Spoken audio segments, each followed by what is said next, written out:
High viewers, మనం వచ్చేసి కృత్యవేదిక అనేటువంటిది బలరాముడు పాలబువ్వ అనేటువంటి లెసన్లోని కృత్యవేదిక చూస్తూ ఉన్నాము.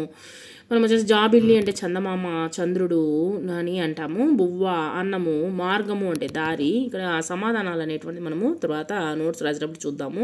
ఇక్కడ ఖాళీలు, తర్వాత వచ్చే వ్యతిరేక పదాలు, తర్వాత వచ్చేసి కొన్ని పదాలు అనేటువంటి ఉంది. దశరథుడు, జాబిల్లి, సుమంతుడు, పాలబువ్వ, కౌసల్య, మంత్రి, మార్గము.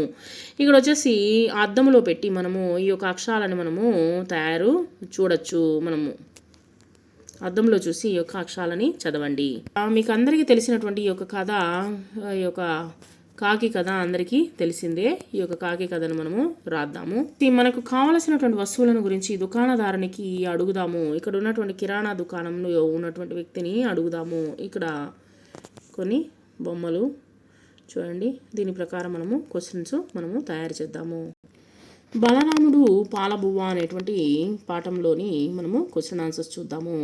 విందాము, సంభాషిద్దాము. ఇక్కడ వచ్చేసి మీకు చందమామ అనిన ఎందుకు ఇష్టమో చెప్పండి. మనకు చందమామ అనిన చాలా ఇష్టము. ఎందుకంటే అందంగా, గుండ్రంగా చూడడానికి బాగుంటుంది కాబట్టి మనకు అందరికీ చందమామ అంటే ఇష్టం అనమాట.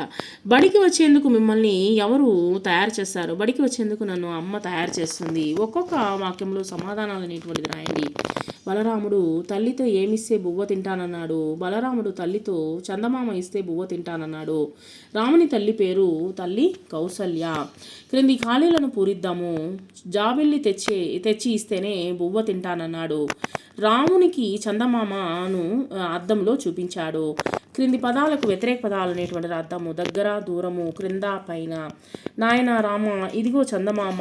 పై వాక్యంలో ఎన్ని పదాలు ఉన్నాయి? 13 పదాలు ఉన్నాయన్నమాట. పదాలు వచ్చేసి మొత్తం వచ్చేసి 4 పదాలు ఉన్నాయి. అక్షరాలు వచ్చేసి 13 ఉన్నాయన్నమాట. తర్వాత కాకి ఒకటి నీటి కొరకు కావు కావు మనను. ఇటు అటు చూడగా కుండ కంటపడెను. కుండలోకి తొంగి చూసే నీరు అడుగు నుండెను. కాకి వెంటనే ఒక ఉపాయం తట్టెను. చుట్టుపక్కల కింద ఉన్న రాళ్లను తెచ్చెను. ఒక్కొక్క రాయిని కుండలో వేసెను. రాయి వేసిన తర్వాత నీళ్లు పైకి తేలెను. పైన నీళ్లు తేలిన ఆ నీటిని కాకి తాగి ఎగిరాను. కాకి ఈ విధంగా తన దాహాన్ని తీర్చుకునింది తన యొక్క ఉపాయంతో. మనకు కావలసినటువంటి వస్తువులను గురించి దుకాణదారుని అడుగుదాము. మీ దగ్గర డబ్బులు ఉన్నాయా? ఉన్నది. మీకు ఏమి కావాలను?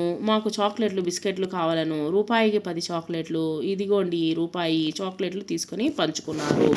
సో ఈ విధంగా వచ్చేసి కాన్వర్జేషన్ అనేటువంటిది సంభాషణ అనేటువంటిది మనము తయారు చేయవచ్చు.